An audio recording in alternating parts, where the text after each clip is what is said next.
పూజ కూడా పూజే కదా, దేవుడి గురించే కదా. అలాగే ఆధ్యాత్మికం కూడా దేవుడి గురించే. కానీ ఇక్కడ నేను చెప్పదలుచుకున్నది ఏంటంటే, పూజ అనేది మనం నేర్చుకుంటాం ముందు. అంటే దేవుడు అంటే ఏంటి, పూజిస్తే ఏమవుతుంది, పుణ్యం పాపం, నష్టం కష్టం, సుఖం సంతోషం, ఇవన్నిటి కోసం మనం పూజలు చేస్తాం జీవితంలో ఆనందంగా ఉండాలని. నిజమే, అది కరెక్టే. కొంతమంది మంత్రాలు చదువుతారు, జపాలు చేస్తారు, ఇవన్నీ కూడా చేస్తారు.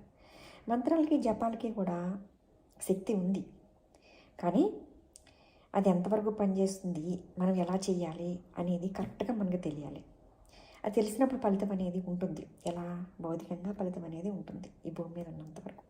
కానీ ఆ ఫలితం ఎప్పుడు వస్తుంది అనేది కూడా మనకు తెలియదు కదా. ఇప్పుడు వస్తుందా, రేపు వస్తుందా, మళ్ళీ జన్మలో వస్తుందా, లేదా గత జన్మలో చేసుకున్నవి ఏమైనా ఉన్నా మన జీవితంలో ప్రవేశిస్తాయా కర్మలు.